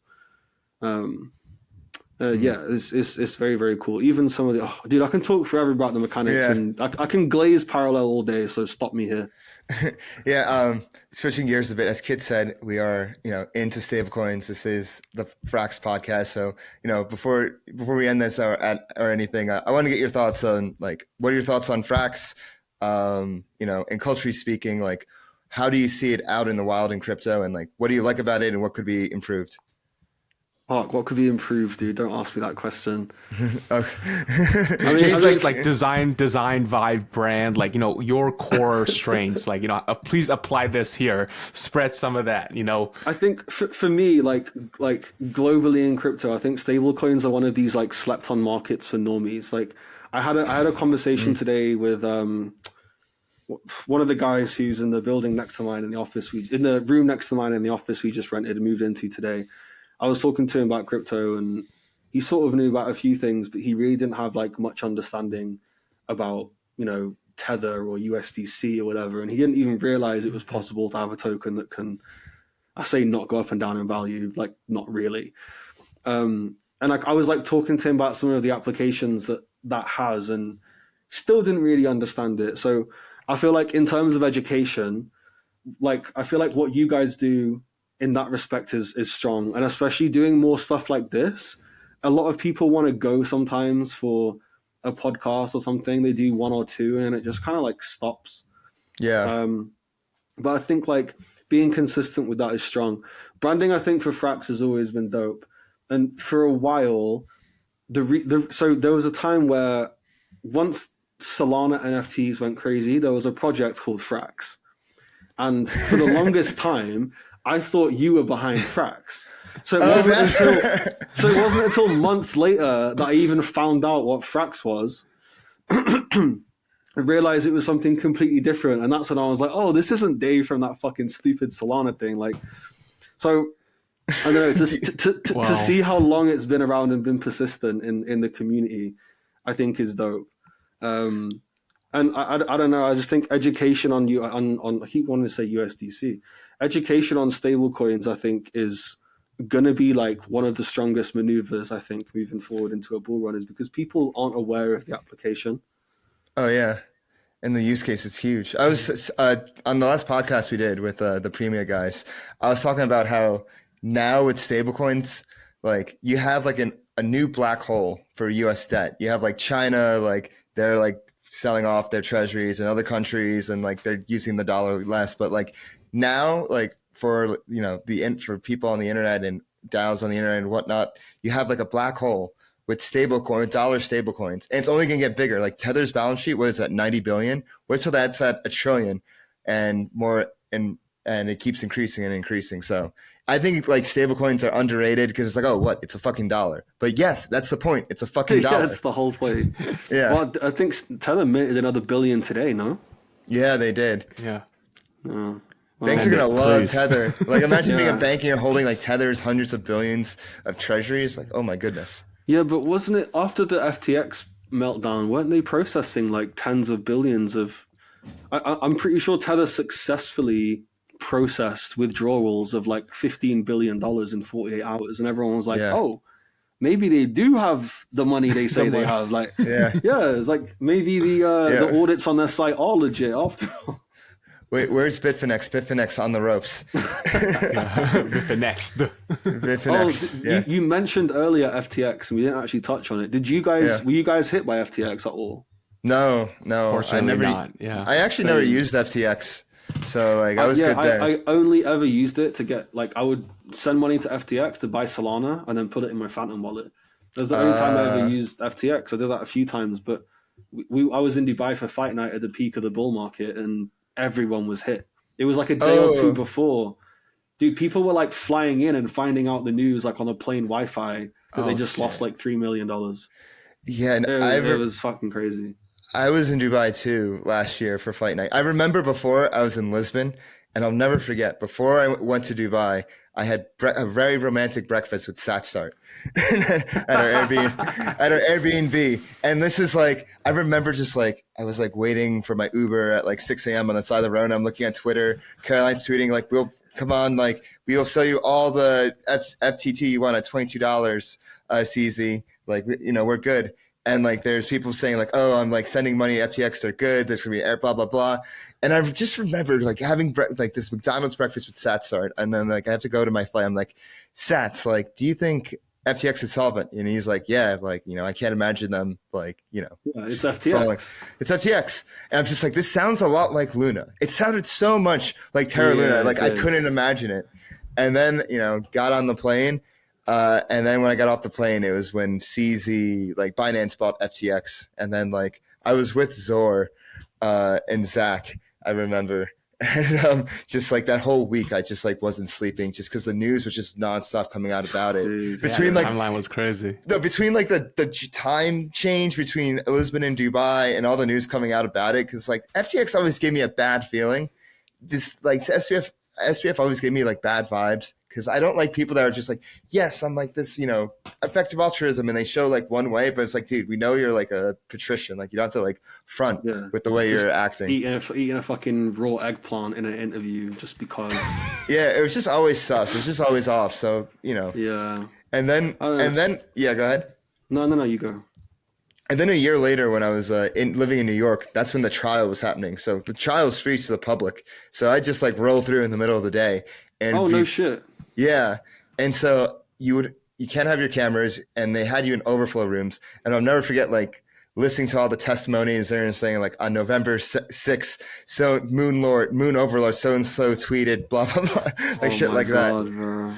Yeah, and then they had Caroline there, and just like she was, I'll never forget. She did this one testimony where she was like crying, and she was saying she was recounting how she was relieved that FTX collapsed because she didn't have to hide the lie anymore, and she like literally cried in front of everyone. Wow. Yeah, it was really powerful. It felt like I was in a shit. movie. Yeah. Yeah. So like, well, a year later, and then he got convicted. Hopefully, he doesn't get pardoned or anything. But yeah, crazy times. I think we might actually get lucky and see him, have some justification for what he did. Yeah. Is that the right justice? Justification. Justice. Fuck. Not justification. Just Yeah. That's not justification, bro. yeah. Yeah, he's fine. Yeah. What can the space do to prevent another SBF from happening? Like, is that even possible? Like, there'll always be new participants that are like easily influenced. I think like the precedence that the space is supposed to set is this like decentralized environment. So this is why we praised Yearn earlier, right? Wi-Fi. Yeah. It's like, I think if you look at any project that has had a big front-leading successful founder, that it's a rug. I think the only one that is like still on the table is Richard Hart, right? But it's like you have fucking bro. There's Luna. There's fucking BSV. There's fucking FTX or like with FTT or whatever you want to call it. There's what else is there, bro? Like there's an endless list of these grifters, right? And I think the ones that don't are probably a safer bet. Mm-hmm. Or the ones that are just like super public about regulation or do it in a cool way is like Coinbase or something like that. Like you say what you want about Coinbase. I think since they've gone public and the stock dumped and now people can long it and they're making pretty decent money, suddenly everyone loves Coinbase and we all love bald people now. I think like this is actually a good point. Your question earlier about branding and stuff. Coinbase did this rebrand that was kind of like a fuck you SEC thing. Yeah. And it was done so well. It was like precise to the point, looked cool, had a new tone of voice, and it changed my perception of Coinbase. Same here. And I think that was done really, really well. So I just think like, people say crypto.com looks shady from the outside. And even when I was there, I thought it felt a little shady, but it's not shady. It's just so super corporate. And it's super corporate and they are so compliant with everything they possibly can. I think these companies are going to be the ones that succeed longest term, but they might not have the most efficient cash flow because they're not doing any like dodgy shit. It's like when Coinbase did their IPO and they like released all of their public holdings and stuff like that and all their assets. Everyone was like really surprised how little it was. Like they didn't really have that many assets at all in crypto. And you compare that to what FTX are doing daily, liquidating everyone who was making money on their fucking exchange. It's like, no wonder Coinbase doesn't have much money because they run a fucking well-oiled ship. Real business. A real fucking business. It's like the other day I was with my friend NPC Christian, who was a guest on the show. And he said something really funny and it was really true. How FTX, that was the most wealth destructive event from simping since the Trojan War. Think about it. From simping because of SPF and Caroline. True. Like literally, SBF, led Caroline, who's god-awful trader, did not hedge the range of this like multi-billion-dollar market-making firm, and if some of the audio recordings and videos that I heard, whether it was leaked or it had to be released or whatever, from her on work calls or talking to groups and like staff or whatever, like she didn't have a fucking clue what she was doing, bro. Like she had zero clue. There's like, dude, the amount of memes I've seen about like blind people being like FTX risk department managers and stuff. Like, I don't know who was in charge of that side of things, but if Caroline had anything to do with that, it all just kind of makes sense. And I'm not actually up to date with what's happening with her in this case. Is she liable for anything? I'm not sure yet. I don't think that's come out. I think they just want to get the SPF trial, and then they're going to figure out the rest based on their cooperation and whatnot. And Sam Tribuco has not been mentioned once in the not been mentioned case. Once. He's definitely an informant. Yeah, definitely he had an to informant. be. Yeah. Dude, he exited at just like the right times, like gone fishing. Yeah. he's on his boat. He's shadow boxing on a yacht right now. Fuck, dude. Yeah. Co-CEO of Alameda, getting out just in time. Good for him, bro. Round of applause for Tribuco. Yes, Tabasco sauce. He got it. Tabasco sauce. Tabasco sauce. Top grifter. Yeah. Grifter department. Grifter department. Buy now. LOLDeFi.com. Yeah. Nice. Yeah, I think we're heading up on an hour and a half, so I think we should end it here. Unless anybody else had any other questions or anything else they wanted to say, we usually do our lightning round, but yeah, Kit, go ahead. Yeah, so I'll hit it up first. What was your virgin crypto experience? When did you first touch the blockchain? But sex doesn't count. It would have been 2011 or 2012. We bought weed on the dark web with Bitcoin. The strain was called Stinky Bud, and the name of the seller was called Trava, and it was the best fucking weed I've ever bought in my entire life. This is like just how God intended.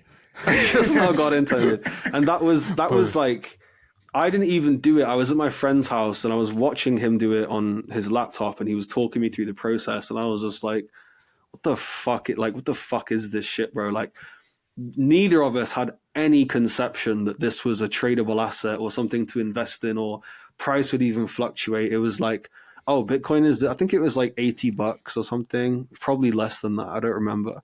Or maybe we spent £80, or it was something with the number 80.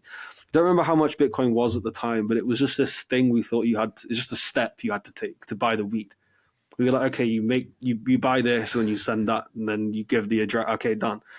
And we just thought it was like kind of funny and kind of interesting. And he then used it a few more times for some other stuff. And we had our weed guy in the UK, but it was just like fun to experiment with that stuff. But I think my first transaction, it would have been,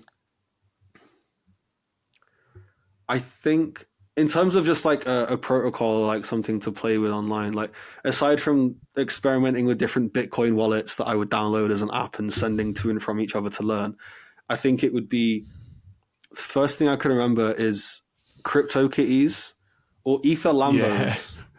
Do you guys know about Ether Lambos? I heard of them. I had some CryptoKitties somewhere. Yeah, Ether Lambos I think was just after, and it was the first NFT you could like upgrade. So like you would buy this like 3D model. It's not even 3D. It was a fucking JPEG. Oh, I remember. It was like they made different supercars that were based on tokens. It's so dumb looking back, but the floor is like 0.2, 0.3 ETH, I think, because it has some like historical value now, but it's completely dry in a liquid. But yeah, it was just like this first thing where you go on a site, you can mint the NFT of the car. They were limited edition, and then if you want, you could like upgrade the grille, or like add a spoiler, or like take the roof off for like these fees. It'd be like 0.2 ETH, and you would like take the roof off, and it would like just update the JPEG. But at the time, 1 ETH was like $100, and yeah, it was just like a fun thing to play with. And then you could simulate a race where you press a button, and it's just like, you went this speed for this long and lost. Try again. Like it was just funny. But yeah, that was. I would do anything to go back to those times and learn again, because that really like scratched my brain in a fun way, where doing something new for the first time that I thought was super cool. Speaking of doing fun things, what is your favorite off-chain touch grass activity, hobbies and interests, aside from gaming? Oh, tequila. Tequila. Okay. No, tequila or honestly, I'm a really big food guy. I really love good food. I love I've got a number of friends, people I go out with all the time, especially here in London. Love pussy, love sushi. Love sushi, yeah. Yeah, dude, I think it's more of a social thing. Like if I can be with people out doing stuff, it's fun. I've developed a new love for traveling now. I like going to places I haven't been before, trying new shit. Went snowboarding for the first time last Christmas. Loved that. Yeah, whatever I can do socially with people I fuck with, which is normally a small amount of people. I don't really like people, to be honest. I keep a very small circle, but those that are in it, I love and always want to be hanging out doing stuff. Fuck yeah. What would be some advice to your younger self? Invest in Bitcoin. Can't be that. You can't say that one. You can't say that one. We get Everyone that one says that one. Yeah. I think how young is my younger self? Like high school. High school. Nothing matters, and the world is just people no smarter than you walking in and out of rooms, saying things to each other and making decisions. And there's nothing stopping, there's no difference between you and those people in those rooms. You just have to go into those rooms. So, you know, like I put a lot of pressure on myself for some personal reasons and family stuff to do really well in school, but I hated it. And I always struggled to do what I was told. Didn't do very well in school at all, but let it really affect me for a long time. And yeah, I think just being aware that, like, you know, just dude, nothing matters. You're a speck of dust on a rock floating through space. You're here for a short amount of time. Enjoy yourself. Don't be too self-destructive. And my belief system is that my ability to imagine this microphone being here and then doing this makes me God, because I created a reality that didn't exist 1 second before. And if you have that mindset, whether it's something as simple as moving this to here, or making your first million in crypto, or creating a fun, successful merch brand that is fun downtime that you can make money from, whatever it is, having kids, it's all on you and you can just go do it. So just shut the fuck up and go do it and be happy. Fuck yeah. Again, and final question on my part, who would you recommend as a guest? Who would you want to see on the show? Ooh. Who would I want to see as a guest on the show? Fuck, there's so many. I want to say Grug. But the thing about Grug is he gets, on these types of shows, he gets way too technical and it becomes a very niche episode. I've been trying to get Grug on for so long. I've been asking him. Yes. Love Grug, dude. I've been trying so hard and he just hasn't been able to come on. But I'd love to have Grug on because like we go really technical on this show. We go deep on this show. So like I think he would be great. I think. Yeah, we have some episodes that really get you know down in the trenches. So we would love to have Greg Head. Yeah. He won't do it because he's kind of private. But Rookie has a very, very unique story. Especially with his introduction to crypto and how he found his way and the some of the losses he had, and you know how he made everything back. And he has a really, really, really fascinating story, and not enough people know about it. And he's also way smarter than people give him credit for. And I think he can be a little bit shy unless you know him really well. But I think if he spoke about it more, he would have people would have a lot of newfound respect for him. So Rookie would be dope. If Grog's more approachable, Grog would be amazing, dude. I love Grog. Yeah. Grog, if you hear this, come on. You have an open invitation. Rookie, you too. I'd love to have Kobe. I'll message Grog and see. Dude, Kobe is off the fucking radar for now. Oh, he is? He's just I haven't enjoying seen life? him in a minute. Yeah, I think he's in like he's in like Argentina or some shit right now, but somewhere in the world. Touching grass. Just touching grass and sand. I haven't seen him in a long ass time, but I think last time we spoke, he basically said he's not like done with crypto, but he said, I just want to chill, bro. He's like just living life, traveling with his girl, you know, spending time with his family and buying houses and shit, I guess. Like, I don't know. He seems pretty happy though. Good for him. One day. soon, maybe. But LOLDeFi, Laugh Out Loud, Decentralized Finance. Thank you so much for coming on. We hope to see you soon, and I'll see you at whatever the next event or conference is. Yeah, definitely. Appreciate you guys. Thank you for inviting me. And yeah, until next time, boys. Till next time. Sweet. All right, everyone. Welcome to the post game. I'm your host, DeFi Dave, here with Capital K, wrapping up a phenomenal interview with Laugh Out Loud, Decentralized Finance.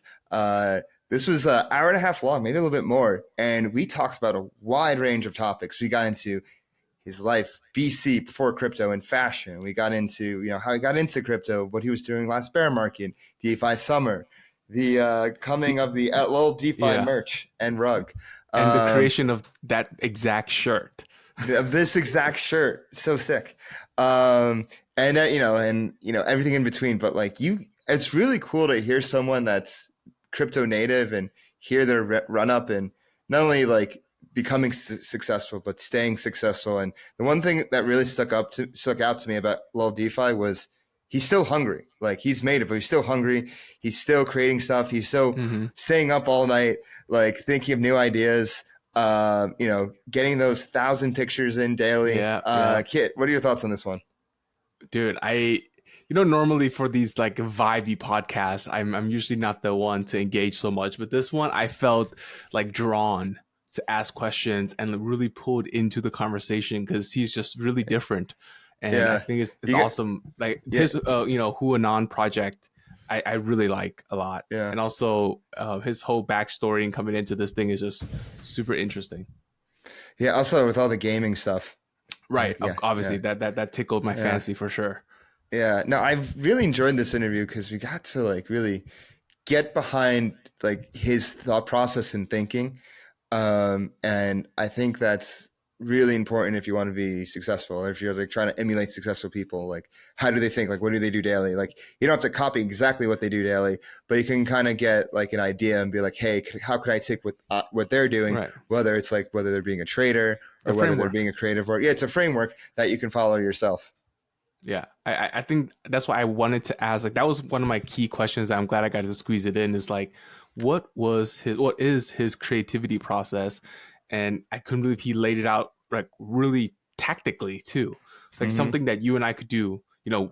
If we were to be stuck in a creative block, I could totally see myself taking on that advice and doing it. Yeah, honestly, thinking about all the merch we made last year. And like thinking about how we can improve upon it this year, because we're cooking stuff for ETH Denver and soon. LOLDeFi collab. Am I hearing this? No, LOLDeFi. We'll talk after. but yeah, I think we can make some really cool. I mean, I'm saying the merch that Flywheel made last year, especially with our cherry blossom shirts in Paris, and our Japan shirts. I feel whenever we drop something, Twitter was a buzz. But I always didn't have the link ready. I'm just oh, fuck. But those shirts are even rarer because of that. But LOLDeFi understands what's cool, how to get out there. He's clearly a visionary when it comes to 100%. Fashion and stuff. When I saw the shirt, it fucking slapped, and I'm just I gotta cop this right now. Yeah, no, it was good. Yeah. But do you have a favorite part of the interview? Let me think about this. There was actually many pockets that I really loved. I think the main thing is the look at 1,000 pictures and then don't try to make a connection. And then the last part, the very last thing about advice to his younger self is that, the world are just filled with people who are not smarter than you, and they're just in rooms having conversations. Talking. Yeah, and you get yourself into that conversation, but you got to do shit. So go do shit. Right, I think it's both empowering but also motivating at the same time to have that kind of mentality. No, that's the mentality you have. You can hear it early on in his career when it was that YouTube channel with the ICO reviews. He was I'm going to get myself in this room. He made the video, got in, and that example was a microcosm of everything he's done after that. Dude, and also I want to highlight that hearing him come from a fashion industry, which all the who's and all the top dogs and all the upper echelon, upper crust people are kind of commingling, and he still has that mentality and that kind of advice. I think hits harder, even harder, Yeah, exactly. And I hope we get on Grug and Rookie. Grug, if you're hearing this, please come on. And I loved hearing the stories, like the graphic stories that he had. He was like, yep, like, oh, like, you know, we had the dinner and like all this shit was happening in the bathroom, or like, oh, like, you know, I had my single phase and, you know, was just fucking around a lot. Like, no holds bar. I was like, yeah, I feel that. That's a lot of coke in the bathroom. That's a lot. Yeah, I can just hear people like clipping that out and just like taking like the pickle and like putting it on like Scarface's head. Oh man. Yeah. That's pretty good. Yeah, well, people do that. I guess we'll find out. But if you want to catch that, make sure you go hit that bell button, subscribe to Flywheel DeFi, leave us a comment, let us know what you think. Give us a like. Make sure you follow us on all of our socials at Flywheel DeFi on Twitter, TikTok, and Telegram. Make sure you subscribe to our website and newsletter, flywheeldefi.com. And you can follow me on Twitter at DeFiDave22. You can follow me at 0xcapital_K. And we'll see you next week. Peace. Everything said on this episode is not financial or tax advice. This channel is strictly for educational purposes and is not an investment advice or solicitation to buy or sell any assets or to make any financial decisions. This video is not tax advice whatsoever. Please talk to your accountant and do your own research.